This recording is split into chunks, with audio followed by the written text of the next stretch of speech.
Hello everyone, हम लोग RCC paper पढ़ रहे हैं। आरसीसी में हम लोग singly reinforced rectangular section complete कर चुके हैं। है ना। सिंगली रेनफोर्स्ड रेक्टेंगुलर सेक्शन क्या हुआ? वैसा सेक्शन जिसमें केवल टेंशन जोन में हम लोग स्टील प्रोवाइड करते थे। क्योंकि टेंसाइल स्ट्रेंथ ऑफ कंक्रीट को हम लोग डिनाई करते हैं, कहते हैं कंक्रीट टेंसाइल स्ट्रेंथ नहीं लेता, उसके लिए हम लोग स्टील प्रोवाइड करते हैं। तो जब केवल टेंशन जोन में नीचे रहता है, न्यूट्रल एक्सिस के नीचे, जब बीम सैग करे तब नीचे रहता है न्यूट्रल एक्सिस के नीचे टेंशन जोन, उसमें हम लोग नीचे स्टील प्रोवाइड करते हैं, उसको बोलते हैं सिंगली रेनफोर्स्ड। अब सिंगली रेनफोर्स्ड का एक डिमेरिट था कि वो ओवर रेनफोर्स्ड बीम एग्जिस्ट नहीं करता। ओवर मतलब एमयू अगर अल्टीमेट इसमें जो लोड आ रहा, कल हम लोग क्वेश्चन भी देखे थे कि एमयू जो बेंडिंग मोमेंट आया वो उसका लिमिटिंग बेंडिंग मोमेंट से अधिक आ गया, तो इस केस में वो ओवर रेनफोर्स सेक्शन हो गया। तो आप स्टील चाहे कितना ही क्यों ना प्रोवाइड कर रहे हैं, वो उसका लिमिटिंग मोमेंट ही होगा, वो मोमेंट बढ़ता नहीं है। तो जब वैसा केस हो जाए कि ओवर रेनफोर्स हो, तब हम लोग अवॉइड करते हैं। उस केस में हम लोग डबली रेनफोर्स प्रोवाइड करते हैं ताकि मेरा ये मोमेंट कैरी करे। कहने मतलब है स्ट्रक्चर में अगर बेंडिंग मोमेंट लिमिटिंग से अधिक आ जाए तो वो सिंगली से तो डिजाइन नहीं होगा, सिंगली में तो ओवर रेनफोर्स्ड हो जाएगा और हम लोग ओवर रेनफोर्स्ड अवॉइड करते हैं। तो उस केस में हम लोग डबली रेनफोर्स्ड प्रोवाइड करेंगे। डबली रेनफोर्स्ड बीम किसको बोलते हैं कि टेंशन जोन में स्टील तो प्रोवाइड करेंगे ही करेंगे, प्लस ऊपर में कंप्रेसिव जोन में भी करेंगे। क्यों? क्योंकि कंप्रेसिव का जो अपना कंक्रीट का एक लिमिटिंग ही है, उसका मोमेंट लेने की क्षमता वो कितना है, एमयू लिमिटिंग। तो कंक्रीट का अगर क्योंकि स्टील से तो हम टेंशन में देखो बढ़ेगा, लेकिन कंक्रीट तो नहीं बढ़ता। वही बढ़ाने के लिए क्या करते हैं हम लोग, कंप्रेसिव जोन में भी स्टील डालते हैं ताकि कंप्रेसिव फोर्स भी उससे बढ़े, सो दैट क्या हो, उसका मोमेंट ऑफ रेसिस्टेंस बढ़ जाए। तो आपका एमयू लिमिटिंग के बराबर, एमयू जो एक्स्ट्रा है लिमिटिंग से बड़ा, उसका मोमेंट ऑफ रेसिस्टेंस बढ़ जाएगा। मतलब डबली रेनफोर्स प्रोवाइड करने से मोमेंट ऑफ रेसिस्टेंस उसका बढ़ता है। जितना प्रोवाइड कीजिएगा कंप्रेसिव जोन में करस्पॉन्डिंग बढ़ते जाएगा, क्योंकि कंक्रीट तो अपना फिक्स रहता है। तो हम लोग सबसे पहला चीज देख लेते हैं, definition. When reinforcement is provided in tension as well as compression zone।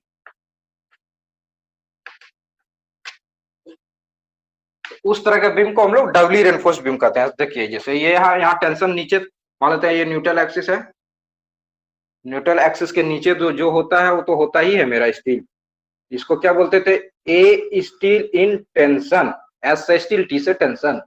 अब कंप्रेशन जोन में भी अब रहेगा मेरा। और रियल लाइफ में जो जितना भी बीम होता है वो डबली रेनफोर्स्ड बीम ही होता है, सिंगली रेनफोर्स्ड एग्जिस्ट नहीं करता है। हम लोग थ्योरेटिकली पढ़ते हैं।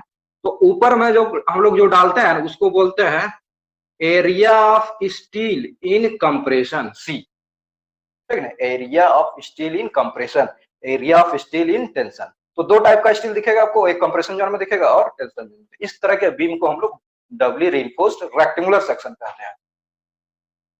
ये हो गया। अब न्यूट्रल एक्सिस का आपका डेप्थ हो गया। यहाँ पे देख लेते हैं इसको सही से बना के।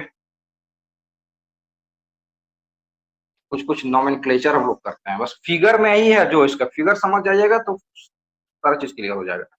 तो टेंशन जोन में जो हम एरिया प्रोवाइड किए हैं उसको बोलते हैं A S T. Compression zone में जो प्रोवाइड किए हैं उसको बोलते हैं ए एस सी। कहाँ पे जरूरत पड़ता है लेते हैं, डेफिनेशन हो गया। डबली रेनफोर्स्ड कहाँ से जरूरत पड़ता है? हाँ बोलिए। डबली में मतलब कंप्रेसिव जोन में फिर स्टील बार क्यों यूज करते, फिर से समझाइएगा सर थोड़ा। क्योंकि कंक्रीट क्या है कि आपका जो कंक्रीट है एक्सयू है, कंक्रीट मैक्सिमम कितना ले सकता है, ओवर रेनफोर्स रहे आप, मतलब आप बढ़ाइए, लोड बढ़ाते रहिए, लेकिन कंक्रीट का एक लिमिट है, कितना एमयू लिमिट तक ही मोमेंट लेगा, उससे ज्यादा मोमेंट नहीं ले सकता। इसीलिए कंक्रीट कंप्रेसिव जोन में है तो उसका एक लिमिटेशन हो गया ताकत का। तो उसके ताकत को बढ़ाने के लिए भी हम लोग कंप्रेसिव जोन में स्टील डालते हैं। और कंप्रेसिव जोन में जो स्टील होता है ना उसमें कंप्रेशन स्ट्रेस होता है, ध्यान दीजिए। और टेंशन जोन में टेंशन होता है।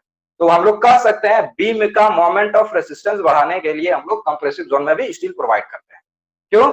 उसके ताकत बढ़ाने के लिए, कंक्रीट की ताकत बढ़ाने के लिए, या फिर मोमेंट ऑफ बीम का मोमेंट ऑफ रेसिस्टेंस बढ़ाना है तो डबली रेनफोर्स्ड आपको डिजाइन करना पड़ेगा। तो वही होता पहला बात। दूसरी बात आपको जब अगर क्रॉस सेक्शन लिमिटेड है, मतलब डेप्थ तो आपको लिमिट कर दिया कि हमको इतना ही डेप्थ में हमको डिजाइन करना है बीम को, मतलब दे दिया कि 200 mm गुना 300 mm में ही हमको बीम डिजाइन करना है, क्रॉस सेक्शन को डिफाइन कर दिया, फिक्स कर दिया, तो उस केस में आपका सिंगली में देखिएगा ये उतना मोमेंट ऑफ रेजिस्टेंस नहीं आ पा रहा। अगर डेप्थ बढ़ाइएगा तभी आएगा, लेकिन नहीं, यहाँ पे बोल रहा है डेप्थ को फिक्स रखिए, उसके बाद उतना ही मेरे पास उतना ही जगह है, तो उस केस में आपको डबली रेनफोर्स प्रोवाइड करना पड़ेगा। क्यों? क्योंकि डबली देने से ऊपर में मेरा कंप्रेसिव फोर्स भी बढ़ेगा, तो हम लोग मनचाहा उसका एमआर बढ़ा सकते हैं। अब स्टील बढ़ाते रहिए, लेकिन केवल टेंशन में जब सिंगली रेनफोर्स रहता है तो केवल टेंशन में स्टील बढ़ाने से मोमेंट नहीं बढ़ता है, उसका मैक्सिमम एमयू लिमिटिंग ही जाता है, मतलब ओवर रेनफोर्स हो जाएगा। लेकिन कम इसके साथ साथ भी अगर कंप्रेशन में भी बढ़ाइएगा तो बढ़ जाएगा फिर मोमेंट ऑफ। तो किस कंडीशन में हम लोग प्रोवाइड करते हैं? व्हेन, कब प्रोवाइड करते हैं? लिखते हैं when cross section is restricted,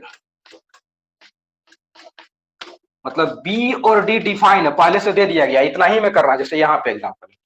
तो जब क्रॉस सेक्शन रेस्ट्रिक्टेड है तो उसमें डबली डिजाइन करते हैं। दूसरी बात, व्हेन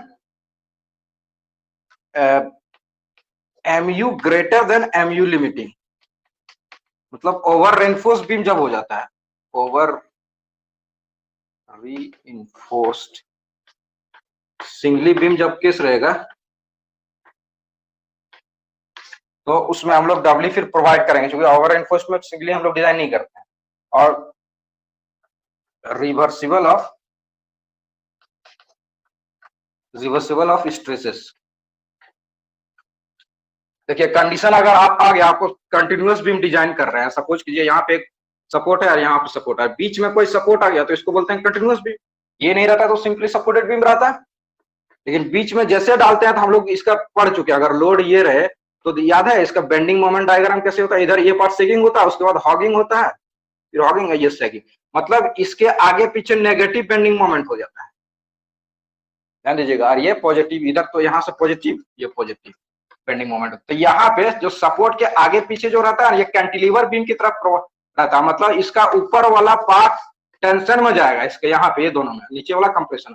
ये सब में क्रॉस सेक्शन में सैग हो रहा है, सैग में ऊपर में कंप्रेशन, नीचे में टेंशन। जब इस तरह का केस हो जाता है तो हम लोग डबली प्रोवाइड करते हैं, ताकि क्या हो, ऊपर वाला टेंशन भी हमको जो टेंशन आ रहा है उसको नलिफाई करे। समझ रहे बात? मतलब जहां पे आपका स्ट्रेस चेंज हो रहा है उस सेक्शन में, तो केवल सिंगली अगर थ्रू आउट नीचे में ही बीम दीजिएगा, स्टील दीजिएगा, तो इसमें आपका कंप्रेसिव जोन में स्टील आ जाएगा, टेंशन में नहीं आता है। इसीलिए हम लोग ऊपर नीचे दोनों लेकर चलते हैं, ताकि ऊपर में भी अगर कंप्रेस टेंशन आ जाए तो वो उसको नलिफाई करे, उसका काम करे टेंशन जोन।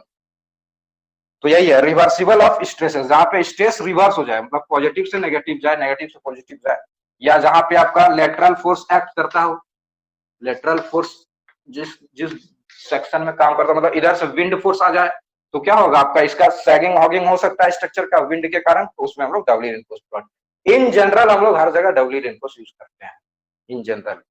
ये तो सबसे इंपॉर्टेंट है, जहां लोड आपका क्रॉस सेक्शन रेस्ट्रिक्टेड रहे वहां पे देना ही है। और जब moment of resistance, limiting moment resistance से मेरा अधिक आ रहा है बीम में, बेंडिंग मोमेंट उस सेक्शन का, तो उसमें उस सेक्शन को तो डबली रेनफोर्स डिजाइन करना पड़ेगा। और दूसरी बात, कंटिन्यूअस बीम में, कंटिन्यूअस सपोर्ट पे आगे पीछे भी हॉगिंग मोमेंट और नेगेटिव मोमेंट होता है, कैंटिलीवर बीम की तरफ बिहेव करेगा तो ऊपर में आपको डालना पड़ेगा, नीचे में तो रहेगा ही प्लस ऊपर, तो ऊपर नीचे जब हो गया तो उसमें उस केस में आपको डबली रेनफोर्स हो गया। तो इसमें हम लोग को डबली रेनफोर्स में एनालिसिस और डिजाइनिंग दोनों पढ़ना है। जैसे हम लोग हर सेक्शन का एनालिसिस पढ़ेंगे और डिजाइनिंग पढ़ेंगे, सिंगली में पढ़ेंगे, उसी का इसका भी वही एनालिसिस और डिजाइनिंग। एनालिसिस मतलब इसका एमआर कितना होगा, डबली रेनफोर्स सेक्शन का एमआर कितना होगा, और डिजाइनिंग मतलब अगर कोई एक्स्ट्रा एमआर दे दिया गया, स्ट्रक्चर में बेंडिंग मोमेंट दे दिया गया है, तो उस केस में हम लोग कितना कंप्रेशन जोन में स्टील प्रोवाइड करेंगे और कितना टेंशन जोन में स्टील प्रोवाइड करेंगे, तो हो गया डिजाइनिंग। तो एक एक करके देखते हैं। सबसे पहले देख लेते हैं, ये आपका हो गया, तो ये इफेक्टिव डेप्थ बोलते हैं इसको, टेंशन ऊपर से टॉप से लेते हैं, और डी ये तो आपका इफेक्टिव डेप्थ हो गया, जान रहे हैं। और न्यूट्रल एक्सिस इसका हो गया, ये न्यूट्रल एक्सिस हो गया आपका, डेप्थ ऑफ न्यूट्रल एक्सिस एक्सयू। तो देखिए जैसे सिंगली रेनफोर्स्ड आपका बैलेंस, ओवर और अंडर रेनफोर्स्ड होता था, उसी तरह डबली भी आपका 3 टाइप का हो जाता है, बैलेंस्ड, ओवर और अंडर रेनफोर्स्ड। तो जहां इसको भी हम लोग अंडर रेनफोर्स्ड डिजाइन करेंगे, अंडर रेनफोर्स्ड सेक्शन डिजाइन करेंगे। तो सबसे पहले कुछ कुछ नॉमेनक्लेचर देख लीजिए। तो ऊपर में जो स्टील आपका प्रोवाइड है, यहां से ऊपर से टॉप से जहां तक प्रोवाइड है, इसको बोलते हैं D dash. Cover for compression steel, ये कंप्रेशन स्टील है, ये टेंशन स्टील है, कंप्रेशन जोन में है। कंप्रेशन स्टील में किस तरह का स्ट्रेस डेवलप होगा? कंप्रेशन की टेंशन, कंप्रेशन। कंप्रेशन में कंप्रेशन होगा। इसका जो कवर है वो डी डैश दे दिया, ठीक ना। ये ओवरऑल डिफरेंस, यहाँ भी कवर कुछ होगा, अभी छोड़िए, ये यूज नहीं है इसलिए इसको, इसका यूज है इसलिए हम इसको लिख रहे हैं। अब इसका कुछ स्ट्रेस डायग्राम खींचते हैं ना, सॉरी स्ट्रेन डायग्राम। तो हम लोग स्ट्रेन डायग्राम जानते हैं लीनियर होता है, स्ट्रेन डायग्राम लीनियर होगा। और इसमें जानते हैं स्ट्रेन इन स्टील आपका आता है 0.002, इतना बराबर या इससे ज्यादा होना ही चाहिए, तभी आपका यील्ड करेगा steel. Strain in steel plus इतना plus 0.85 by modulus of elasticity, ये हो गया। अब कंप्रेसिव ऊपर में टॉप मोस्ट में हम लोग जानते हैं 0.0035 होगा, उसी तरह जिस तरह हम लोग वहां पे किए थे स्ट्रेन। अब ध्यान दें यहाँ पे इसके लेवल में ये स्टील जहां पे प्रोवाइड किए हैं, कंप्रेशन जोन में स्टील जहां पे कंप्रेशन जोन में जो स्टील है उस लेवल में भी एक कुछ स्ट्रेन होगा, होगा। तो लीनियर है तो उसका ई स्ट्रेन इन कंक्रीट ESC लिख देते हैं, ठीक ना। दिखाई दे रहा है? Yes sir. ESC एप्सिलॉन, ये तो नहीं है एप्सिलॉन है, E epsilon SC, strain in steel in compression zone. C से मतलब कंप्रेशन जोन में है, ये तो आपका EST है, टेंशन जोन का स्ट्रेन। कुछ कुछ टर्म है, टर्म को लिखते जाएंगे हम लोग तभी आगे बढ़ेंगे। नीचे वाला लिख लिए, व्हेन प्रोवाइडेड, कब प्रोवाइड करता है, तो इसको लिख लीजिए। ये ऑब्जेक्टिव में कभी देता है कब प्रोवाइड किया, तो जब आपका क्रॉस सेक्शन रिस्ट्रिक्टेड हो या बेंडिंग मोमेंट एमिनो लिमिटेशन अधिक हो जाता है। न्यूट्रल एक्सेस हो गया। उसी तरह आपका स्ट्रेस डायग्राम होगा, सेम जैसे चलता है वो, ये इस तरह हो गया। यहाँ कुछ पैराबोला जाता है, उसके बाद रेक्टेंगल हो जाता है 0.45 FCK।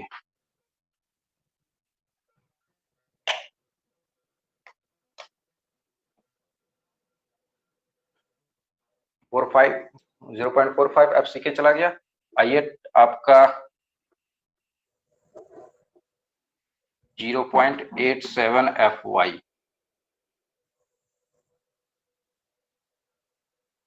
तो देखिए अब कंप्रेसिव जोन में दो फोर्स होगा, एक तो कंक्रीट के कारण तो होगा ही, प्लस एक स्टील भी ले रहा है, तो उसको कंक्रीट के कारण जो हो रहा है वो तो हम लोग जानते हैं यहाँ पे होता है C, कंक्रीट के कारण होता है C का वैल्यू हम लोग जान रहे हैं 0.36 FCK। स्ट्रेस इन कंक्रीट, अभी हम लोग स्ट्रेस के बात कर रहे हैं, ठीक है, अभी फोर्स के बारे में ही बात कर रहे हैं।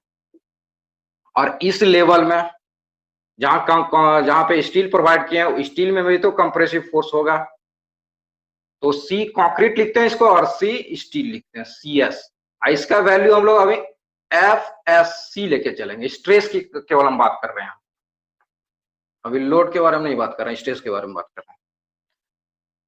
ये स्ट्रेस यहाँ पे स्टील है, तो स्टील में कंप्रेसिव स्ट्रेस जो डेवलप होगा उसको बोलते हैं FSC, stress in steel in compression zone. F का मतलब हो गया फोर्स, स्ट्रेस, स्ट्रेस डिनोट करता है स्टील में इन कंप्रेसिव जोन। CC हो गया stress in concrete in compression zone, CC, और CS हो गया FSC के बाद। आइए T आपका टेंशन, तो T टेंसाइल से डिनोट होगा। तो हम लोग कुछ कुछ टर्म लिख लेते हैं। सबसे पहले ASC लिख लीजिए, ये हो गया area of steel in compression zone. AST area of steel in tension zone, लिख लीजिए इसको। D हो गया इफेक्टिव डेप्थ, D डैश हो गया effective cover, effective cover of compression steel. इस स्टील के बारे में बात कर रहे हैं, ये वाला पॉइंट जो था इसका कवर है डी डैश, डी डैश से डिनोट करते हैं। FSC लिखते हैं, स्ट्रेस इन स्टील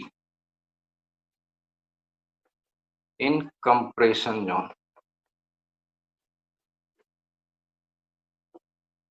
या इस तरह भी लिखते हैं,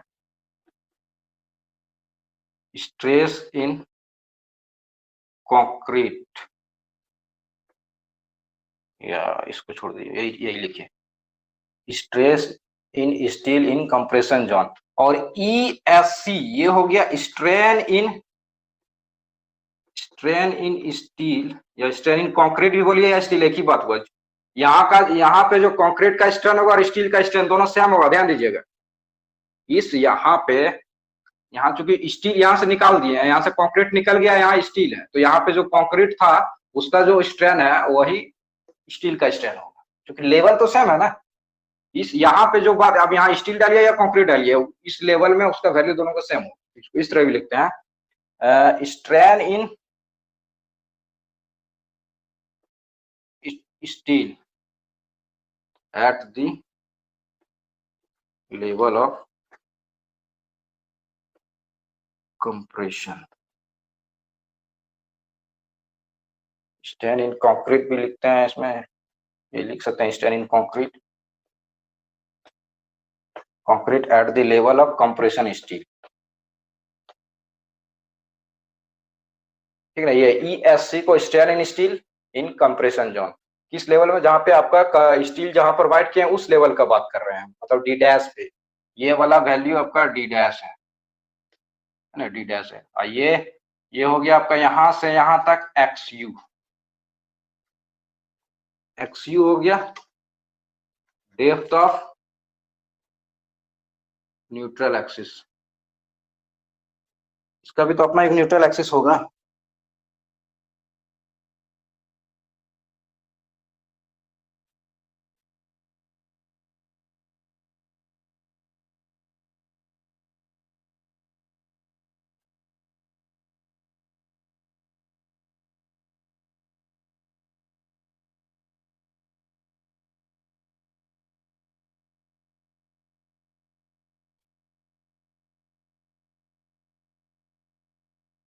तो इतना ये इतना टर्म समझ में आ रहा है जितना लिखे हैं, है कोई दिक्कत? सर कोई दिक्कत नहीं होना चाहिए यहाँ पर।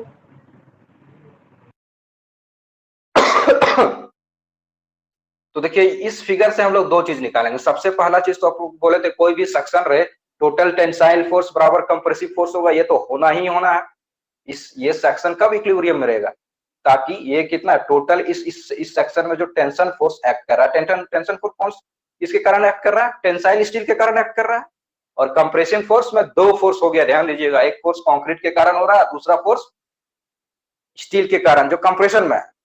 तो कंप्रेसिव फोर्स दो हो गया, CS और CC, और टेंशन में केवल ये T है, तो दोनों बराबर होना चाहिए।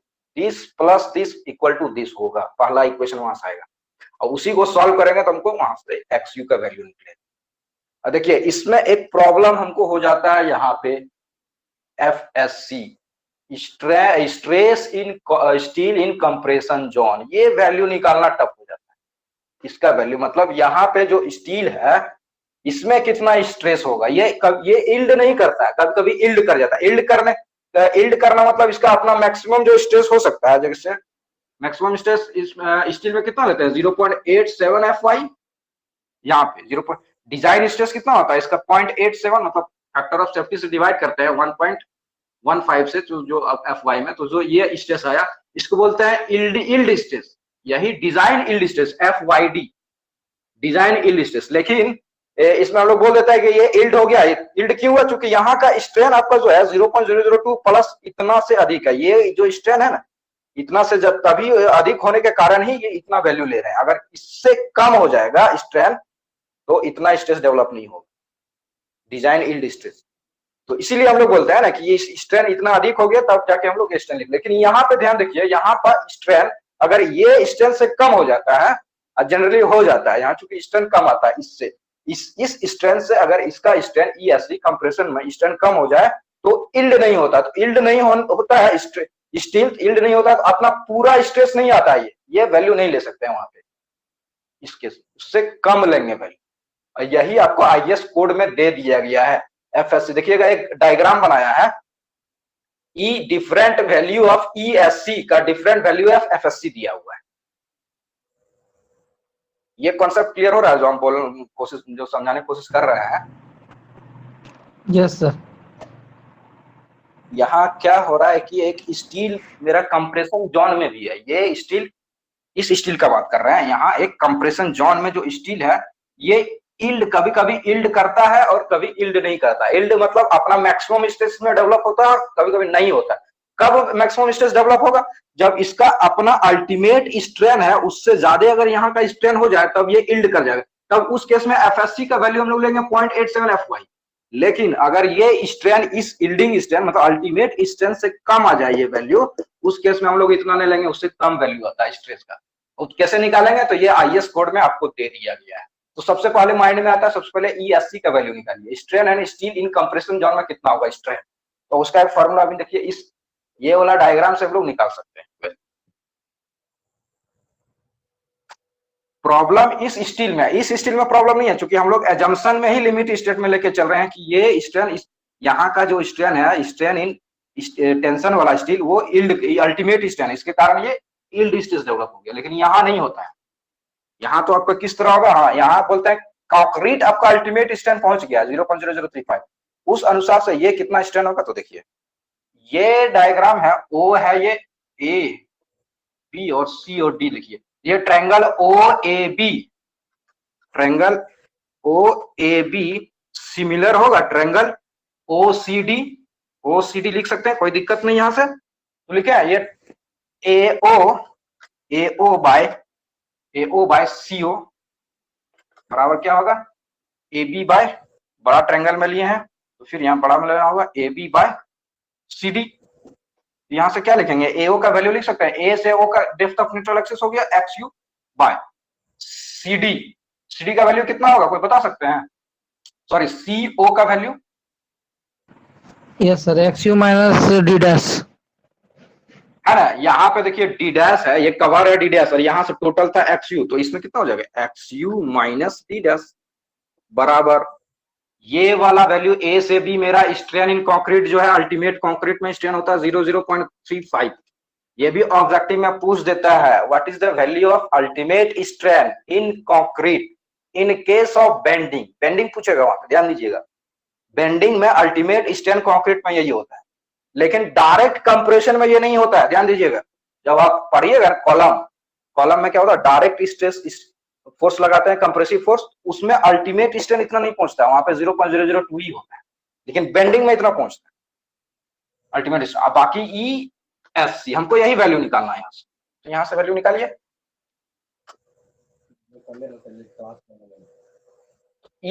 Strain in steel in compressive zone में डायरेक्ट वैल्यू लिखेंगे, आप लोग सॉल्व कीजिएगा तो ये आएगा,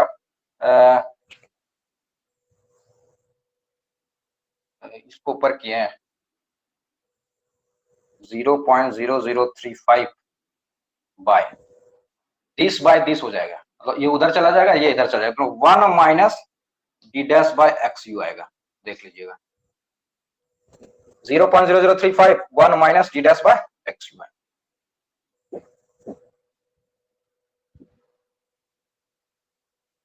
क्योंकि XU जो डिवाइड होगा, XU बाय XU 1 हो गया, D डैश में XU होगा, मतलब यहां से आप निकाल सकते हैं strain in concrete strain in steel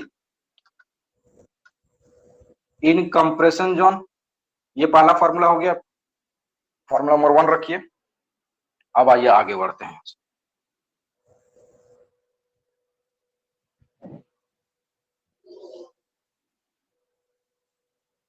इस डायग्राम से मतलब इस लेवल में स्ट्रेन कितना होगा, अगर ये लेवल में 0.035 है, ये सिमिलर ट्रायंगल से इस लेवल में कितना स्ट्रेन, तो यही स्ट्रेन ये होगा स्टील में। स्टील बोलिए या यहाँ पे जो कंक्रीट है, इस कंक्रीट यहाँ का लेवल में जो कितना भी कंक्रीट होगा ना उसका भी स्ट्रेन यही होगा, क्योंकि दोनों में बॉन्डिंग है। अब देखिए आईएस कोड में आपको एक टेबल दिया गया है, उसमें क्या दिया गया है, डिफरेंट वैल्यू ऑफ ईएससी से डिफरेंट वैल्यू ऑफ एफएससी दिया है। बात समझ रहे हैं आप? देखिएगा आईएस कोड खोलिएगा, टेबल नंबर हमको याद नहीं है, different value of strain in compression में का डिफरेंट वैल्यू है और एफएससी का वैल्यू दिया है। तो यहां से हम एफएससी का वैल्यू निकाल लेंगे, कोई दिक्कत नहीं है। अगर कुछ वैल्यू आ रहा है, मतलब ये आपका स्ट्रेन है 0.02 का वैल्यू कुछ दिया है, 0.03 का वैल्यू कुछ दिया, और आपका वैल्यू आया यहाँ पे कैलकुलेशन करने से 0.025, तो आप इसको इंटरपोलेट कीजिएगा बीच का वैल्यू। इंटरपोलेशन जानते हैं, इसके बीच का वैल्यू इतना है, तो इसके बीच का वैल्यू कितना होगा, इंटरपोलेशन मेथड से निकाल लीजिएगा। चलिए अब हम लोग इक्वेट करते हैं सी टोटल कंप्रेसिव फोर्स बराबर टोटल टेंसाइल फोर्स। क्यों ये हम लोग कर रहे हैं, टू कैलकुलेट XU, मतलब हम लोग यहाँ पे ये XU का वैल्यू निकालना चाहते हैं, न्यूट्रल एक्सिस डेप्थ का वैल्यू। न्यूट्रल एक्सिस का डेप्थ का वैल्यू कब होगा, जब टोटल कंप्रेसिव फोर्स बराबर टोटल टेंसाइल फोर्स करेंगे। तो ध्यान दीजिए टोटल कंप्रेसिव फोर्स में क्या है, एक CS है और एक CC है, कंक्रीट के कारण फोर्स और स्टील के कारण फोर्स बराबर एक टेंशन है, ठीक। सबका वैल्यू पुट कर देंगे। स्टील के कारण कितना वैल्यू होगा, तो जहां इतना जितना स्ट्रेस है डेवलप, एफएससी स्ट्रेस है into area of steel in compression. इस स्टील में जो जितना स्ट्रेस होगा उसको उस एरिया से गुना कर देंगे तो फोर्स निकल जाएगा ना, स्ट्रेस गुना फोर्स, स्ट्रेस गुना एरिया बराबर फोर्स हो गया CS प्लस। कंक्रीट में हम लोग जानते हैं कंक्रीट में स्ट्रेस कितना डेवलप होता है, तो 0.36 FCK, ठीक है, 0.36 FCK into XU into B total force, ये स्ट्रेस हो गया और ये इसका एरिया हो गया XU इंटू B बराबर 0.87 FY टेंशन के कारण 0.87 FY into area of steel in tension. इस यहाँ पे ये फॉर्मूला जो लिखे हैं इसमें कोई किसी को दिक्कत, ये सब केवल वैल्यू पुट कर, एरिया माइनस वाला सर कंक्रीट वाला, हाँ बता रहे हैं, यहाँ तक तो कोई दिक्कत नहीं। लेकिन यहाँ पे एक मिस्टेक हुआ, क्या मिस्टेक हुआ कि हम लोग यहाँ का जो एरिया ऑफ स्टील जो प्रोवाइड किए थे और ये जो फॉर्मूला आप ले लिए इसमें टोटल कंक्रीट ले लिया कि नहीं। ये कब होता है, जब टोटल में कंक्रीट रहता है, ये एरिया ऑफ स्टील नहीं होता तब टोटल को। लेकिन यहाँ जब area of steel in compression zone में डाल दिए हैं, इसमें स्टील पे उतना कंक्रीट तो हट गया, तो उतना स्ट्रेस घटाना पड़ेगा आपको। बात समझ रहे हैं कि नहीं? समझ रहे सर। तो इस लेवल में कंक्रीट में कितना स्ट्रेस होगा, ध्यान दीजिएगा, इस लेवल में कंक्रीट में कितना स्ट्रेस है, ये यहाँ जो एफएस, क्या बोलिए, कोई पूछ रहे हैं या फिर से समझाइएगा सर ये फार्मूला में। ये जीरो स्ट्रेस इन कंक्रीट कितना होता है, 0.36 FCK XUB हम लोग सिंगली रेनफोर्स में देखे थे। ये कब होता है, जब कोई कंक्रीट ऊपर में नहीं रहता तब, है ना।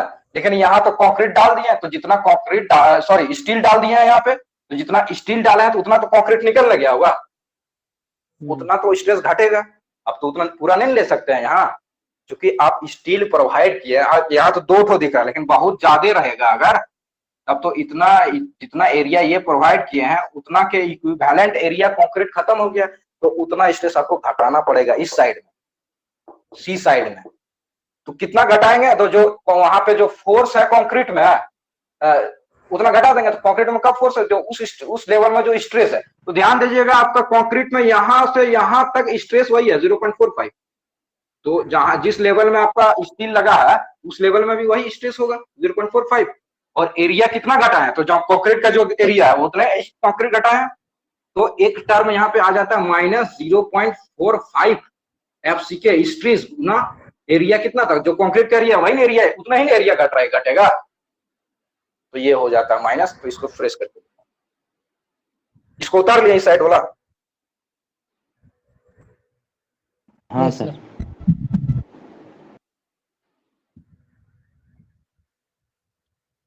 तो इसको लिखता है इस तरह करके, बड़ा आसानी से लिखता है। पहले इसको लिख लेता है, 0 पॉइंट बुक में लिखता है। देखिए बहुत सारा बुक में केवल इसको नेग्लेक्ट करके चलता है, क्योंकि इसका वैल्यू बहुत कम होता है, इसलिए इसको नेग्लेक्ट करके चल सकते हैं। लेकिन अगर एक्यूरेट आंसर लाना है तो इसको लेके चलता हूँ।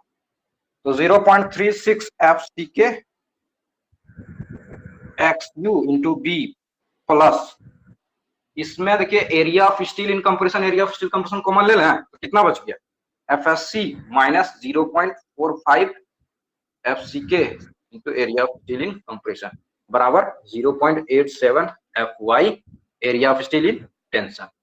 क्योंकि area of steel in compression दोनों में सेम था, इसमें भी सेम है और इसमें भी सेम, तो कितना बच गया, FSC में माइनस 0.45 FCK बच गया ये पार्ट। तो ये इस तरह का फॉर्मूला लिखता है वो। तो कहां से आया, क्लियर हुआ है कॉन्सेप्ट, कहां से ये आ रहा है, तो रटने का जरूरत भी नहीं है, सब याद रखिएगा। ये डब्ल्यू में दो फोर्स होता है कंप्रेशन में, एक स्टील के कारण होता है और एक कंक्रीट के कारण, और टेंशन स्टील में केवल टेंशन स्टील के कारण होता है। अब यहाँ पे चूंकि आप ये स्ट्रेस टोटल कंक्रीट का ले रहे हैं, तो इक्विवेलेंट कंक्रीट का तो जो जितना एरिया आप स्टील प्रोवाइड किए उसके इक्विवेलेंट आपको घटाना होगा ना, इसलिए वो उतना ही आप बोलिए कि उसके उतना में स्ट्रेस घटा देंगे, 0.45 FCK स्ट्रेस स्टील में घटा देंगे। तो देखिए इसमें एक टर्म आ गया FSC, बाकी सब पता, आपको सब पता है, FCK पता है, ग्रेड ऑफ कंक्रीट पता है, FY ग्रेड ऑफ स्टील पता है, लेकिन stress in steel in compression zone ये नहीं पता। ये कैसे पता चलेगा जी, तो स्ट्रेन कितना है उसके हिसाब से पता चलेगा आपको, कोड के हिसाब से, कोड में वो चार्ट दिया है उसके हिसाब से आप निकाल लीजिएगा। लेकिन सहूलियत के लिए हम लोग आपको एक चार्ट बता देते हैं, वो चार्ट अगर याद रखिएगा तो उससे भी बनेगा। एक आपको बता देते हैं कैसे लिखना है।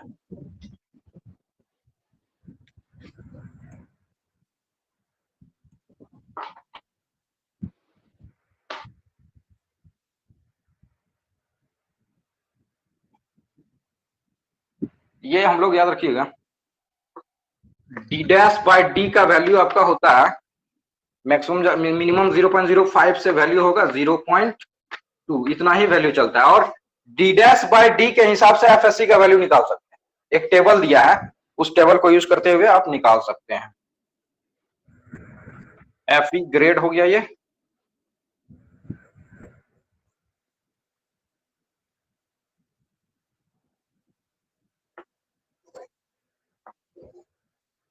और FE ग्रेड इधर हो गया, और आपका d' का वैल्यू ये सब है, कितना है,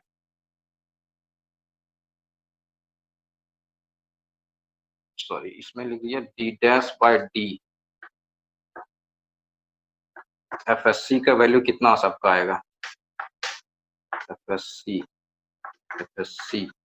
ये है आयरन Fe आपका हो गया 250 का, तो कोई भी d' रहे उसमें वैल्यू 217 ही लेते हैं हम लोग, उसको यील्ड केस में चलते हैं। देखिए 0.87 को अगर 250 से गुना कीजिएगा कितना आएगा, देखिए 217 पॉइंट आ रहा है समथिंग, 217.5 से आता है सर।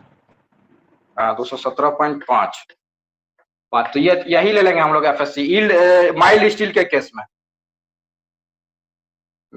FSC का वैल्यू मतलब 0, अगर FSC 0.05 हो, 0.1 हो, 0.15 हो, और एक वैल्यू लास्ट में दिया है 0.2, तो FSC के वैल्यू आपका इसमें 217.5, सबके केस में 217.5 ये ले लेता है।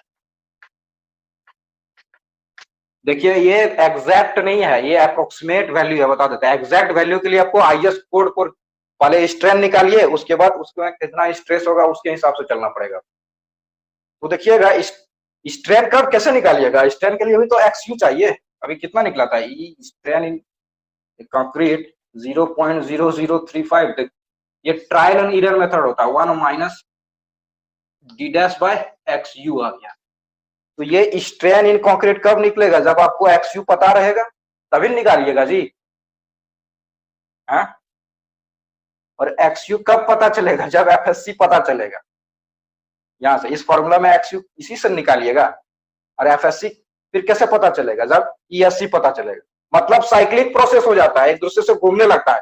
ये XU निकलेगा कब, जब FSC पता हो, FSC कब निकलेगा, जब ESC पता हो, ESC कब निकलेगा, जब XU पता हो, मतलब साइकिल हो जाएगा, घूमेगा।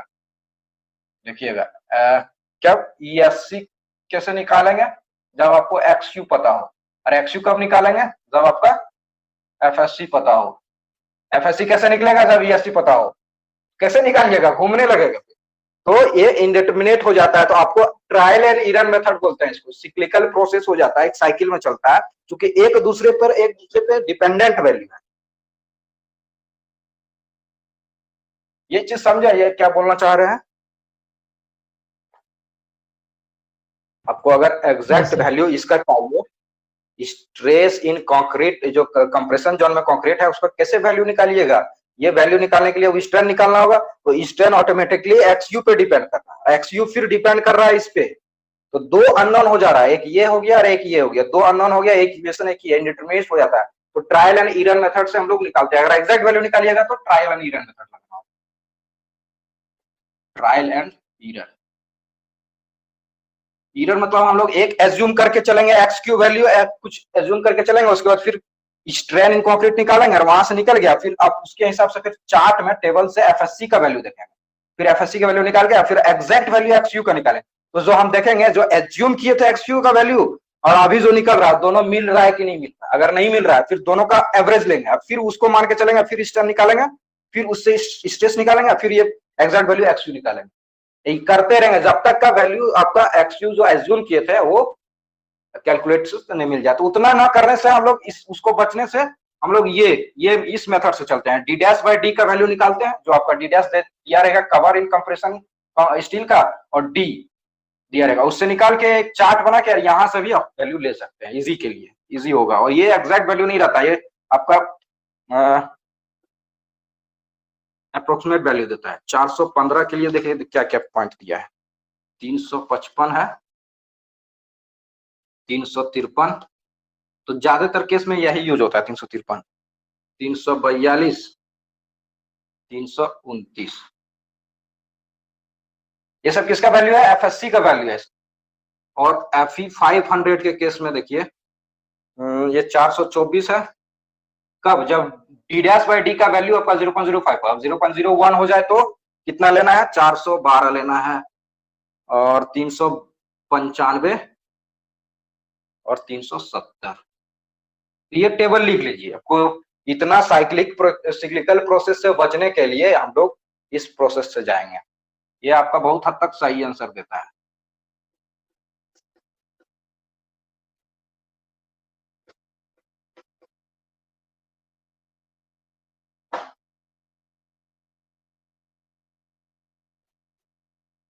डी डैश मतलब डी डैश बाय डी को हम लोग लेके चलते हैं। चार्ट दिखाई दे रहा है, इसमें कोई दिक्कत है क्या, साफ दिखाई दे रहा है? 424 है सर, एफई 500, 424 0.05। हाँ 424 0.05 में 0.1 में। देखिए जब डी डैश बाय डी का वैल्यू कुछ आ जाए ना, तो उसमें इंटरपोलेशन नहीं कीजिएगा, ध्यान दीजिएगा। जैसे मान लीजिए आपका आ गया 0.8 आ गया, तो इसका नियरेस्ट में कौन सा वैल्यू आपका होगा, 0.8 तो नहीं आएगा इसमें। मान लीजिए इस तरह कीजिए, डी डैश बाय डी मतलब 0.08 आ गया, ठीक ना। तो इसका नियरेस्ट कितना होगा, 8 को 10 बना देंगे तो कितना होगा, 0.1 होगा। तो इसको लेंगे, इंटरपोलेशन नहीं कहेंगे, मतलब nearest values, largest nearest value, largest near value, वो बोला इसमें लेंगे। मतलब आपका डी डैश बाई डी मान लिया आ गया 0.08 आ गया, ठीक ना। तो इसमें चलेंगे हम 0.1 वाला ले लेंगे, पीछे नहीं आगे वाला लेंगे। अगर आ गया आपका 0.13 आया तो 0.15 का वैल्यू लेंगे, एफएससी का वैल्यू।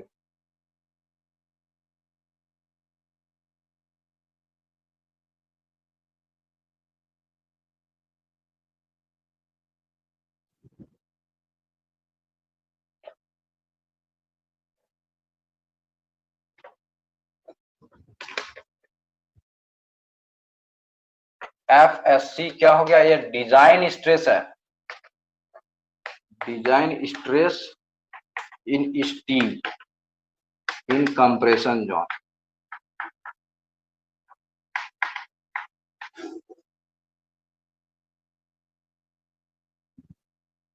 सबको मिटा देते हैं ना, अब चार हम लोग को तो इसका जरूरत है नहीं, अब तो समझ ही गए हैं डायग्राम।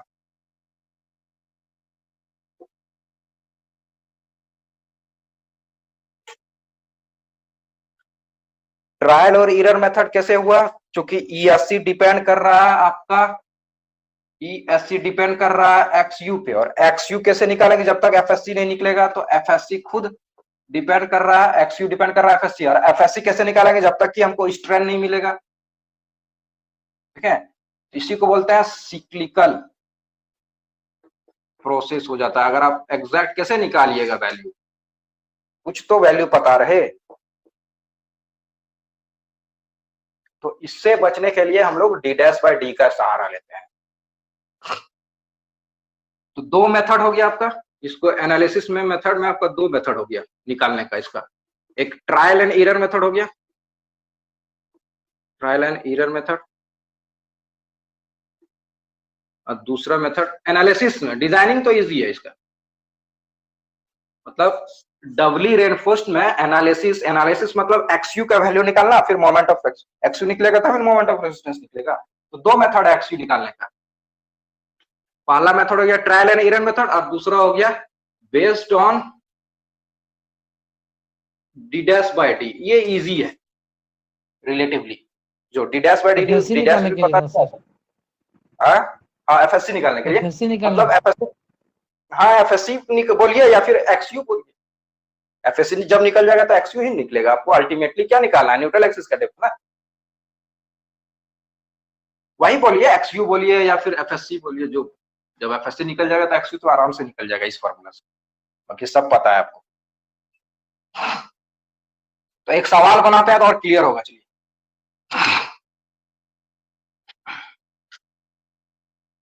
एक एनालिसिस का सवाल ही देख लेते हैं।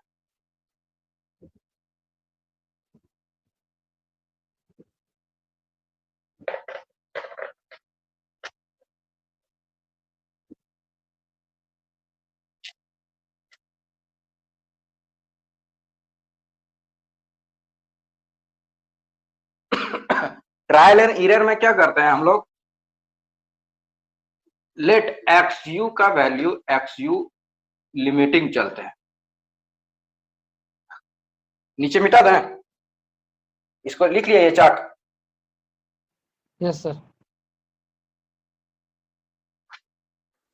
देखिए हम लोग ट्रायल और मेथड नहीं पढ़ेंगे, लेकिन आपको बता देते हैं। एक्सयू बराबर एक्सयू लिमिट करते हैं, देन हम लोग क्या करते हैं, then find ESC, find ESC, और उसके बाद फिर ईएससी निकल गया, देन फाइंड एफएससी चार्ट से by table given in IS code. IS code में टेबल दिया है, जब आपका ईएससी पता है तो उसका एफएससी पता रहता है। तो जब एफएससी पता रहेगा देन फाइंड एक्चुअल एक्सयू, किससे, तो सी बराबर टी से। ये फॉर्मूला से, यहां जो फॉर्मूला है अब यहां से हम लोग निकालेंगे सी बराबर टी। और उसके बाद देखेंगे इफ एक्सयू जो अभी निकला आपका, ये कैलकुलेटेड बराबर, लगभग बराबर आ गया एक्सयू एज्यूम, देन ओके है आपका ट्रायल एंड एरर। अगर बराबर नहीं हुआ तब फिर से आपको जितना वैल्यू आया उतना ही लेके चलना होगा, फिर सेम प्रोसेस अप्लाई करना होगा, मतलब साइकिल चलते रहेगा ये। तो इतना बड़ा हमको साइकिल में नहीं फंसना है, हमको बेस्ड ऑन इतना चाहिए, ये dy/d का वैल्यू निकालिए, उससे करस्पॉन्डिंग एफएससी का वैल्यू निकालिए। याद रखिए एग्जैक्ट वैल्यू नहीं होता है वो, उससे कम हो सकता है, अधिक हो सकता है, लेकिन लेके चलेंगे हम लोग, क्या करेंगे, मजबूरी है। ट्रायल एंड एरर कितना करिएगा।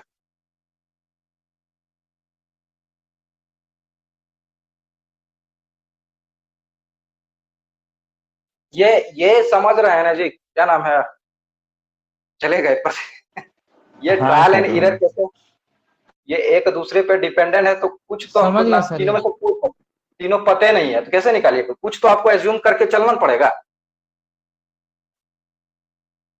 विकास जी ये समझे? यस सर, यस सर, समझ गए। क्योंकि देखिए ईएससी एक्सयू पे डिपेंड है, एक्सयू पता ही नहीं है, और एक्सयू कैसे निकलेगा, इस फॉर्मूला से निकालने जाएगा तो फिर एफएससी पता नहीं है, लेकिन हम जानते हैं एफएससी डिपेंड कर रहा है ईएससी पे, तो कुछ पता नहीं है तो गोल गोल घूमते रहेंगे। तो इसीलिए हम लोग एक एज्यूम करके चलेंगे शुरुआत में, उसके हिसाब से ट्रायल एंड एरर चलेंगे। तो चलिए इसमें सवाल देखने से पहले मोमेंट ऑफ रेजिस्टेंस देख लेते हैं। मोमेंट ऑफ रेसिस्टेंस देख लेते हैं डबली रेनफोर्स्ड बीम का, उसके बाद सवाल देखेंगे तो समझ में आएगा।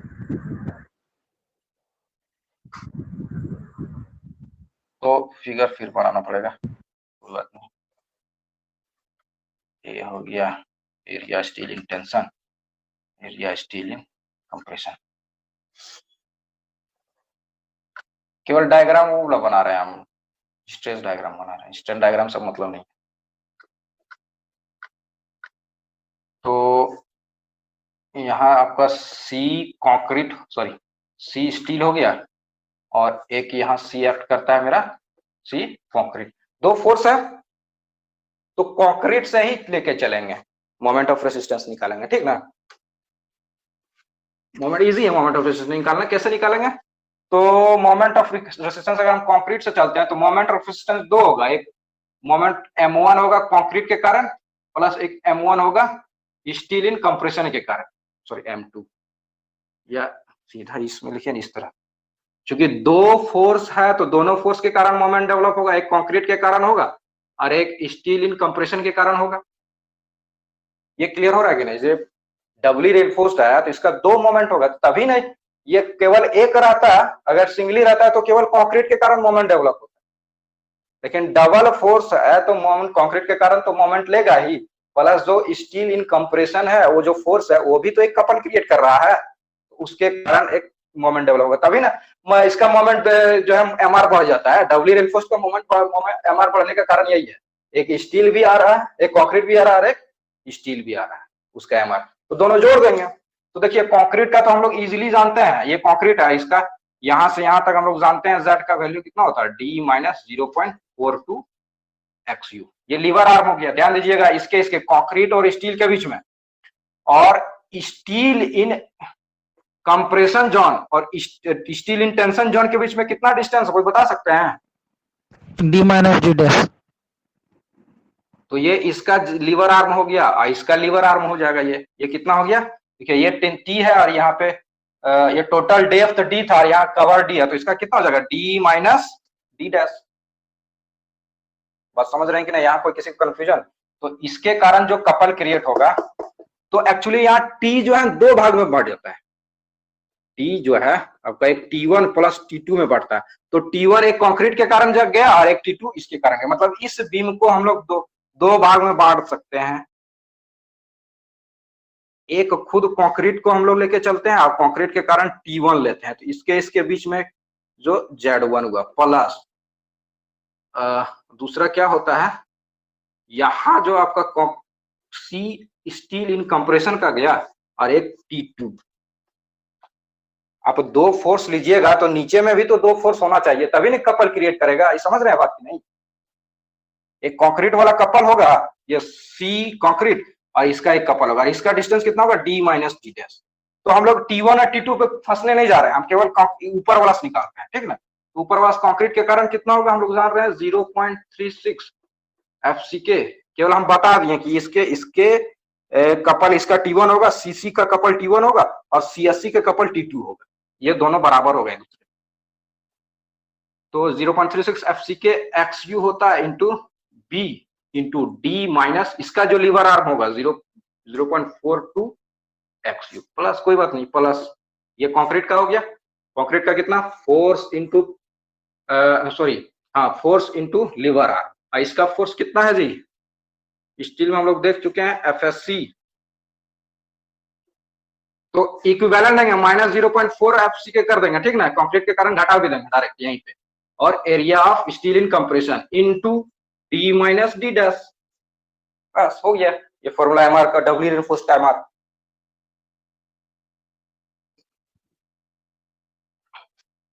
तो डबली रेनफोर्स्ड का मोमेंट ऑफ रेसिस्टेंस कितना क्लियर हुआ?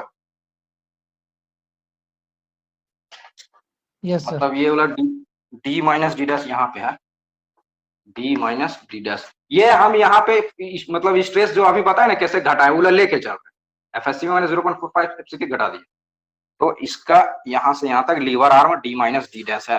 तो मोमेंट ऑफ रेसिस्टेंस एमआर कैसे निकालते हैं, force into lever arm, C concrete into Z1 plus C steel in compression into Z2, Z2 का वैल्यू आपका ये हो गया लीवर आर्म 2 और लीवर आर्म 1 ये है।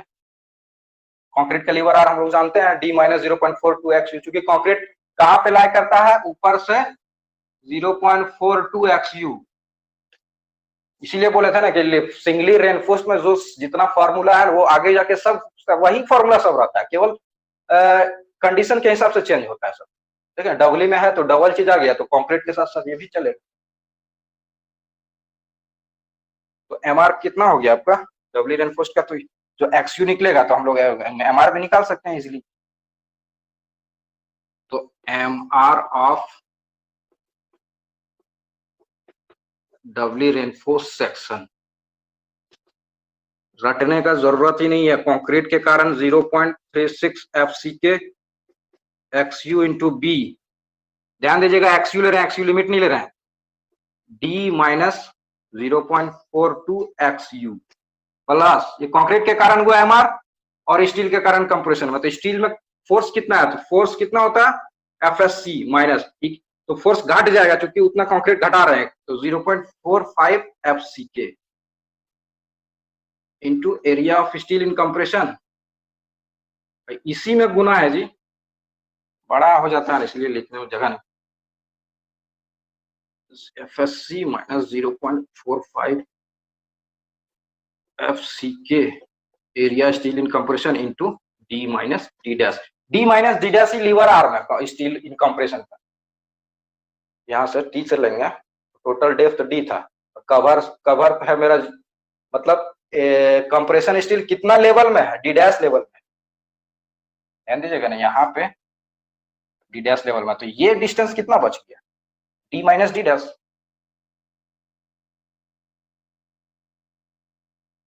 तो ये हो गया MR of Dabali reinforce section.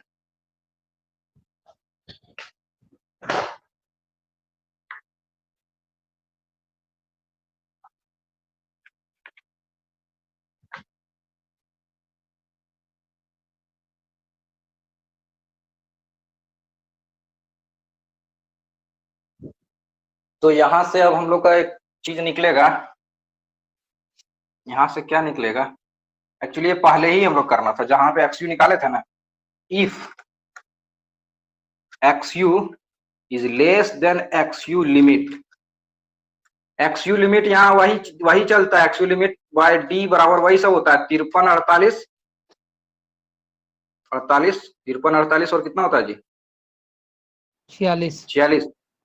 तो XU लिमिट यहाँ से निकाल सकते हैं अगर डेप्थ इफेक्टिव डेप्थ पता है। तो अगर ये कंडीशन हुआ ओवर रेनफोर्स्ड में, अगर आप C बराबर T से XU का जो वैल्यू निकाल रहे हैं वो अगर वैल्यू लेस देन है XU लिमिटिंग से, इसको बोलते हैं under reinforced doubly beam, under reinforced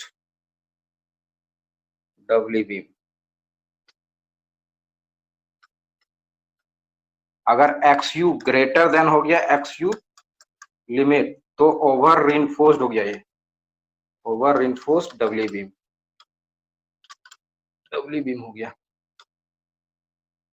इसको हम लोग अवॉइड करते हैं, यहां भी अवॉइड करेंगे।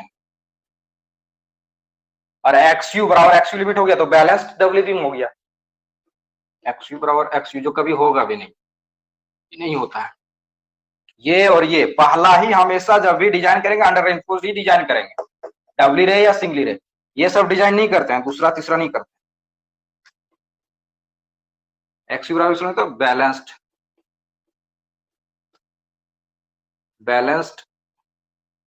डबली बीम हो गया।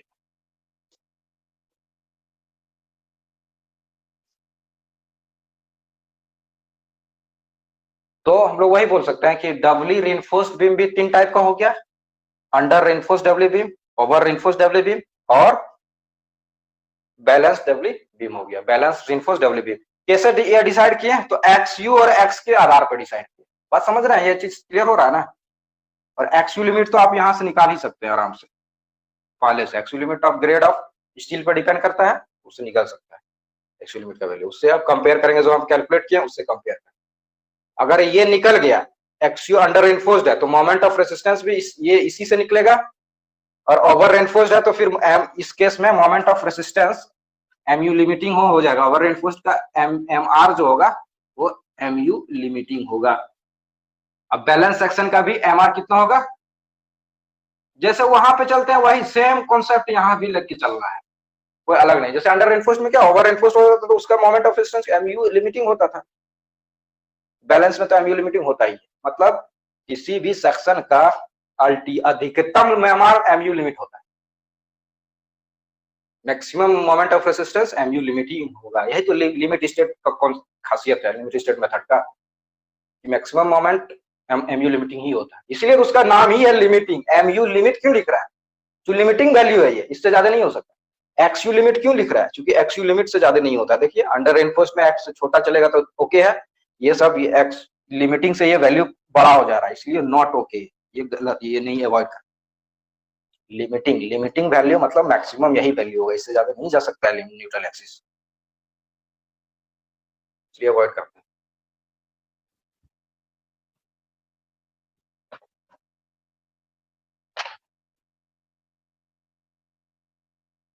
तो आपके पास दो फॉर्मूला मिल गया, यही दो फॉर्मूला से एनालिसिस होगा। एक C बराबर T, वहां से XU निकलेगा, और मोमेंट ऑफ XU निकालने के बाद M मोमेंट ऑफ रेजिस्टेंस निकालेंगे।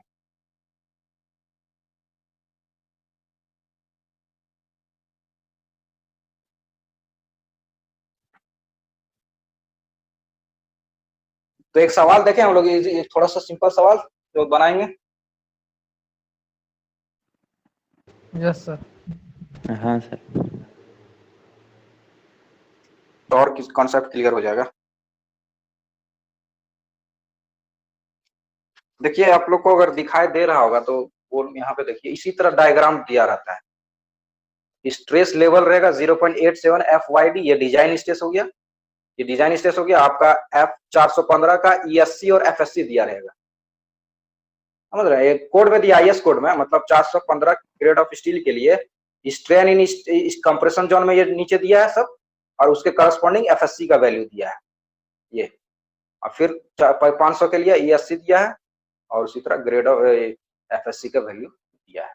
ये अगर कोड एग्जाम में दे दिया तो कोई दिक्कत नहीं है, नहीं दिया तो फिर हम इस वो टेबल से चलेंगे, जो टेबल आपको दिखाए हैं उस टेबल के हिसाब से भी चल सकते हैं।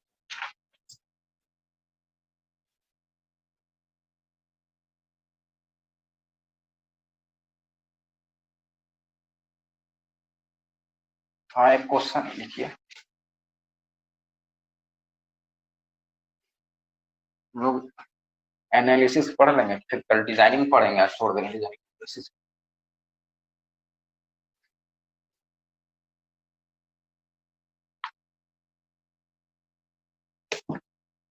एक प्रॉब्लम है, determine the factor MU of a beam 230 Guna 460 effective, मतलब बीम का डायमेंशन दिया है 230 गुना, लिखता है 230 गुना 460 इफेक्टिव, मतलब हो गया ये B 230, ये वैल्यू 230 दिया है। इफेक्टिव मतलब यहाँ पे टेंशन जोन में जो स्टील होगा ना, उससे ये लेवल में दिया है 460 mm, सब डिस्टेंस mm में रहता है, 460 है effective.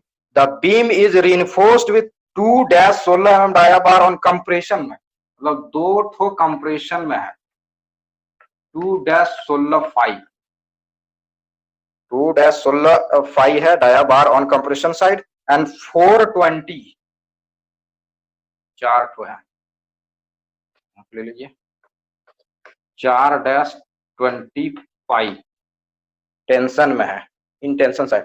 The compression bar are placed at a distance of 40 mm, मतलब कंप्रेशन बार डिस्टेंस कितना है, दोनों के बीच में डिस्टेंस 40 mm पे है, 40 mm पे दिया है डिस्टेंस 40 mm फ्रॉम टॉप, ठीक है। Use M20, grade of concrete M20 है, ग्रेड ऑफ स्टील 415 दिया है।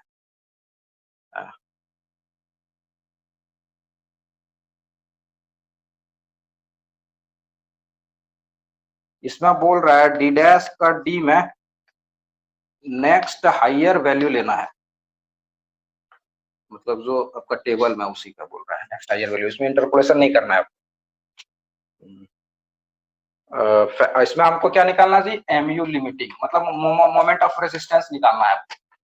इस सेक्शन का एमआर निकालना है, डबली रेनफोर्स सेक्शन का एमआर निकालना है। सारा चीज दे दिया है।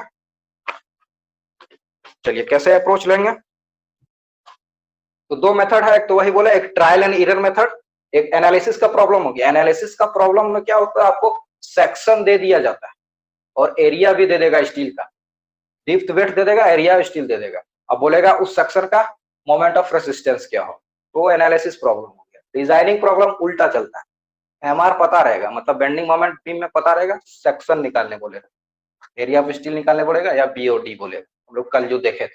तो कॉन्सेप्ट एकदम क्लियर रखिएगा, एनालिसिस प्रॉब्लम और डिजाइनिंग प्रॉब्लम। एनालिसिस दो ही टाइप का प्रॉब्लम होता है आपका डिजाइन पेपर में, स्टील रहे या कंक्रीट का पेपर रहे, यही एनालिसिस होगा और डिजाइनिंग होगा। एनालिसिस में लोड कैरिंग कैपेसिटी या मोमेंट कैरिंग कैपेसिटी निकालना होगा, एमआर। बी में तो एमआर निकालना होगा, कॉलम में तो कंप्रेसिव फोर्स निकालना होगा, लोड कितना लेगा वो। डिजाइनिंग में सेक्शन डिसाइड करना पड़ता है। ये क्लियर हो रहा है डिजाइनिंग और एनालिसिस प्रॉब्लम? Yes sir. दिमाग में कैटेगराइज कीजिएगा तो कभी फंसिएगा ना फ्यूचर में जाके कि किस टाइप का प्रॉब्लम है ये। सबसे पहले तो माइंड में आना चाहिए एनालिसिस प्रॉब्लम है या डिजाइनिंग प्रॉब्लम। हाँ, तो ये एमआर मांग रहा है तो एनालिसिस हो गया। अब एनालिसिस हो गया, एमआर मोमेंट ऑफ रेसिस्टेंस निकालने बोल रहा है, तो सबसे पहले तो हमको एक्सयू निकालना पड़ेगा, डेप्थ ऑफ न्यूट्रल एक्सिस। तो डेप्थ ऑफ न्यूट्रल एक्सिस के लिए क्या करते हैं, सी बराबर टी करते हैं। सिंगली रेनफोर्स्ड है तो केवल कंक्रीट का आता है, डबली रेनफोर्स्ड है तो कंक्रीट और स्टील दोनों का सी तरफ आएगा। और टी जो है सिंगल टी तो रहता ही है 0.87 FY, टी में कोई दिक्कत नहीं है, टेंशन का प्रॉब्लम यहाँ पे है। अब चूंकि कंक्रीट में जाते हैं, सबसे पहले लिख ही लेते हैं फॉर्मूला, ये दो के कारण किसके कारण, 0.36 FCK XUB, ठीक है, plus FSC into area of FSC होता है, लेकिन घटाते हैं, आपको एक टर्म याद रखिएगा, माइनस वाला लेके चलेंगे क्योंकि उतना कंक्रीट लेके चले, स्टील इन कंप्रेशन बराबर 0.87 FY area of steel in tension. बस ये फॉर्मूला ही आपको लिखेंगे और यहां से आपको XU का वैल्यू निकालना। सबसे पहले लिख लीजिए गिवन डेटा क्या क्या है, ये ऊपर में ही लिखिएगा। गिवन डेटा है आपका, बी दे दिया है 230 mm, इफेक्टिव डेप्थ ही है 460 mm, depth of cover compression steel का डी डैश 40 mm, M20 है और FE 415 है। और दिया है क्या, area of steel in compression का निकालिए वैल्यू, तो दो ठो है तो 2 गुना π/4 16 का square. Area of steel in tension निकालना पड़ेगा हमको, दिया है 4 ठो है, 4 गुना π/4 20 का है स्क्वायर, निकाल लीजिए। इतना तो आपको सारा चीज तो इतना दिया ही हुआ है। अब इसके बाद हमको क्या न्यूट्रल एक्सिस का डेप्थ निकालना है, मतलब इसका न्यूट्रल एक्सिस का डेप्थ कितना होगा वो हमको कैलकुलेट करना है। वो कैलकुलेट हो जाएगा तो एमआर निकाल लेंगे आराम से। इसका एमआर कैसे निकालेंगे, इस फोर्स में, इसका फोर्स में इसके लीवर आर्म से गुना करेंगे, इसके फोर्स में इसके लीवर आर्म से गुना कर देंगे तो आ जाएगा आंसर।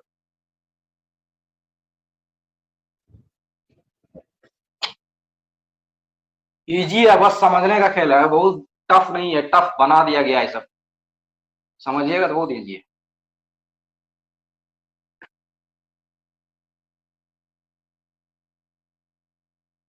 तो देखिए एक टर्म आ गया आपका FSC, तो FSC का वैल्यू कैसे निकालेंगे, तो यहां से FSC का वैल्यू निकालने के लिए, FSC के लिए आपको D'/D का वैल्यू निकालना होगा, तो टेबल से हम लोग निकाल सकते हैं FSC के वैल्यू। तो D'/D का वैल्यू कितना है, देखिए D'/D बराबर कितना हो जाएगा, 40/460, कितना आ गया 4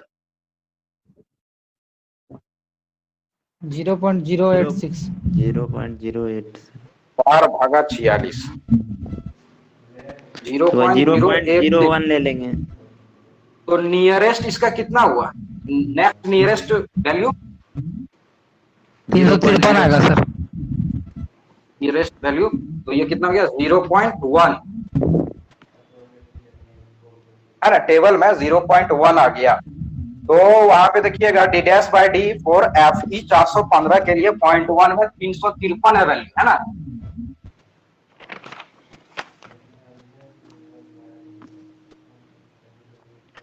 0.1 के लिए है। हाँ सर। Yes sir. तो ये तो आपके लिए इजी हो गया, तो आप यहाँ पता चलिए ट्रायल एंड एरर मेथड लगाना नहीं है, यही मेथड से चलिए। तो वो सब पता चल गया, तो सारा वैल्यू पता है, पुट कीजिए। तो 0.36 इसमें पुट करेंगे एफएक्सी का वैल्यू, एफसी के मतलब ग्रेड ऑफ कंक्रीट, एक्सयू नहीं पता, यही तो निकालना है। आप बी का वैल्यू 230 का पुट करते जाइए, प्लस इसका वैल्यू अभी निकाले 353 माइनस 0.45 एफसी के 20 है, गुना area of steel in compression कितना आया था ये,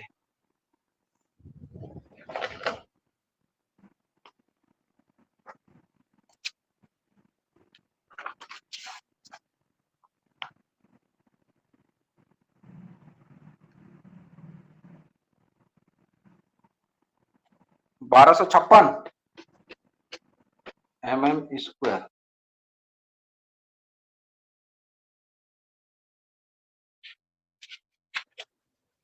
टेंशन वाला एरिया कितना है जी, ये वाला वैल्यू बताइए, area of steel in tension. 1256। 1256.63। ये टेंशन वाला ये टेंशन वाला ही 1256 है क्या? Yes sir. और कंप्रेशन वाला 402.1 आ रहा है सर। 10 mm का 2 बार है, 157 आ रहा है सर। 1256 है ये, 1256 16 mm में कि 10 mm है सर ऊपर वाला? 16 mm। 16 है सर, हाँ। तो बढ़ जाएगा।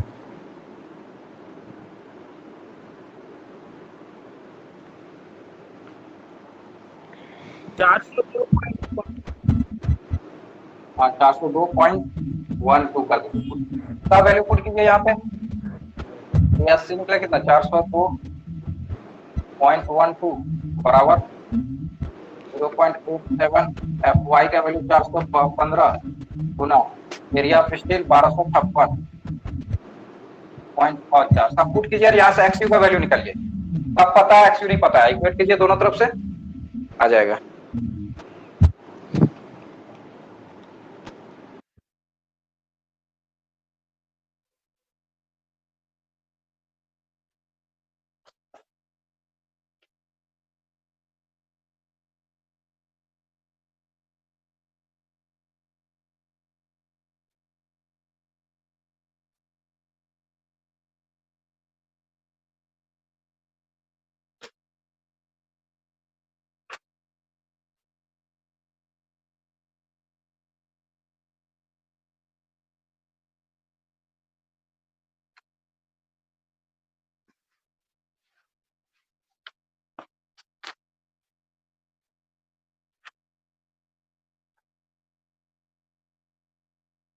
$188.15 आ रहा है जी, 188.15 चेक कीजिए आप लोग, इतना दिया है बुक में।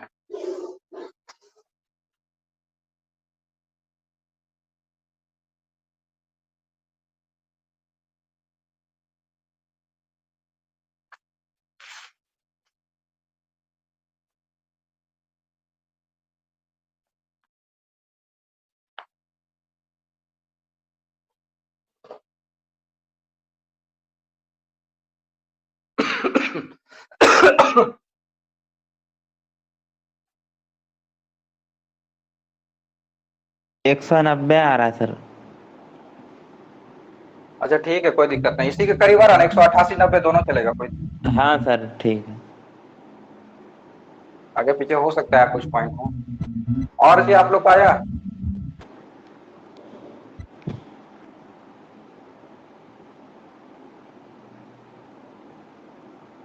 और एक्सयू लिमिटिंग का वैल्यू कितना होगा, 0.48 इंटू डी होता है 4 FB 415।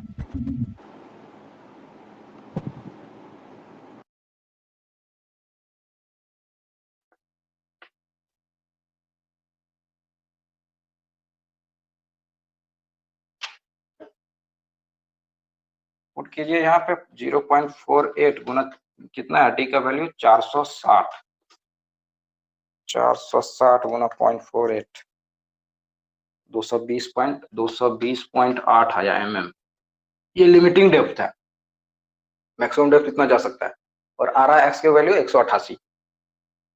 तो ये सेक्शन कैसा हो गया जी? Here under reinforce XU is less than XU limiting. आपका आया जी प्रतीक जी ये वैल्यू 188? कैलकुलेटर से छूट गया, कैलकुलेटर नहीं बचिएगा तो घर आ गया। XU लिमिटिंग हो गया, सॉरी लेस देन है, तो ये क्या है? अंडर रेनफोर्स्ड सेक्शन है ये। तो अंडर रेनफोर्स्ड हो गया तो आप MR निकाल सकते हैं। Yes sir. MR के लिए फिर क्या करेंगे? इसके करस्पॉन्डिंग इसमें जितना फोर्स हम देखे थे ना वो सब में आप लीवर आर्म से गुना कर दीजिए, हो गया, आ जाएगा आंसर। MR हो जाएगा मोमेंट ऑफ रेसिस्टेंस। तो कंक्रीट के लिए पहले निकालिए 0.36 FCK। XU का वैल्यू जो आया हमको पता है B, D माइनस 0.42 XU, ये हो गया। प्लस जोड़ देना है इतना, तो स्ट्रेस लीजिए 45 FCK, area of steel in compression हो जाएगा कंक्रीट का force into lever arm, concrete का स्टील का फोर्स इन कंप्रेशन में इसका lever arm D minus D dash, बस हो गया। पुट करते जाए सब वैल्यू 0.36 FCK है 20 ग्रेड का। XU वैल्यू अभी निकालें 188.15। B का वैल्यू दिया है सब 230। D का वैल्यू कितना है? 460 है माइनस 0.42। X का वैल्यू निकाल चुके हैं 188.15 प्लस ये तो कंक्रीट का हो गया। स्टील का कितना हो जाएगा? FSC अभी निकाले हैं 353 हम लोग कैलकुलेट किए, minus 0.45 FCK grade of concrete है 20।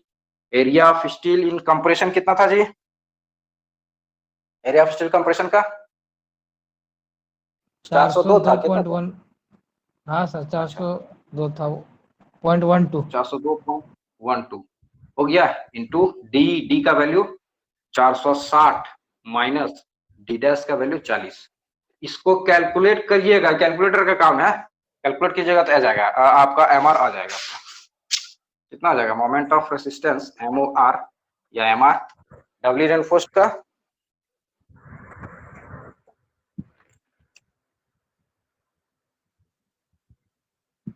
ये आता है 178.3 गुना 10 पर पावर 6। ये आता है न्यूटन mm में, तो किलो न्यूटन में लीजिएगा तो 178.3 किलो न्यूटन मीटर। किलो का 10 पर पावर 3 और मीटर में 10 पर 3, तो 10 पर 6 खत्म, यहाँ से आ गया।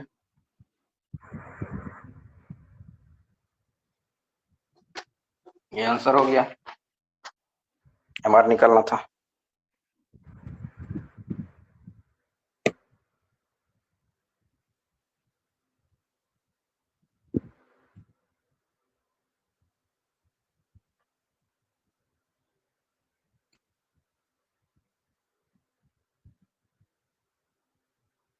अगर इसी इतना लिख लिए यहाँ तक सबका आया जी? बताइए आप लोग का। हाँ सर आ गया। विकास कुमार जी कैलकुलेटर है साथ में? Yes sir, yes sir. इतना वैल्यू आया?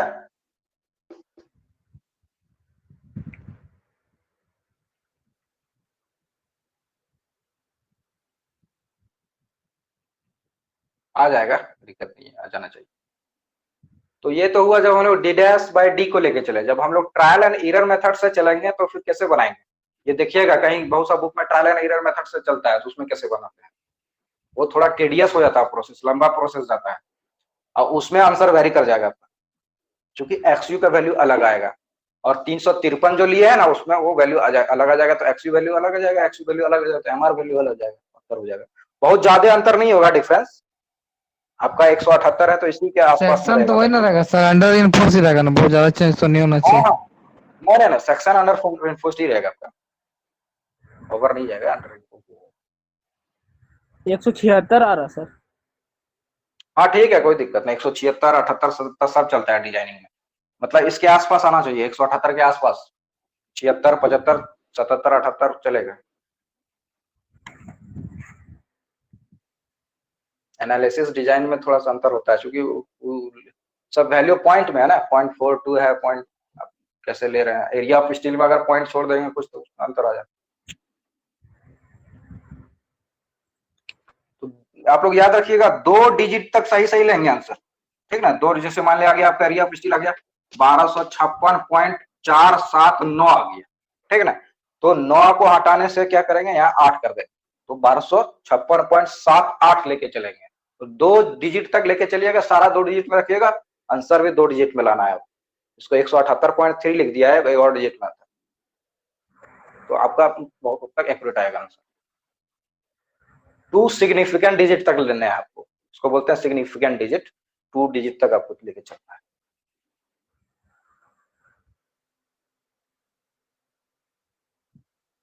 तो एनालिसिस प्रॉब्लम हो गया ना, हम लोग कल हम लोग डिजाइनिंग देखेंगे डबली रेनफोर्स्ड का। डिजाइनिंग और इजी है, तो इस पे और 1-2 सवाल आप लोग घर में बनाइएगा, प्रैक्टिस कीजिएगा ना।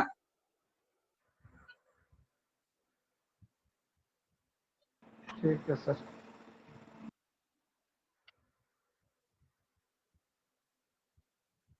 कौन सा बुक फॉलो कर रहे हैं?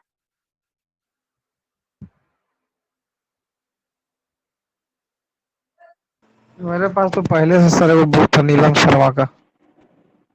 कौन किसका है बुक? नीलम शर्मा या नीलम कुमारी? नीलम शर्मा सर, मेरे पास भी वही बुक है, बेसिक है उसमें सब, बहुत ज्यादा नहीं है। आप लोग को नोट दिए हैं, नोट भी देखिएगा ना, नोट जो है ना वो हैंड रिटन नोट जो प्रोवाइड किए हैं वो बढ़िया नोट है जी। और आईएएस मास्टर का भी नोट है सर।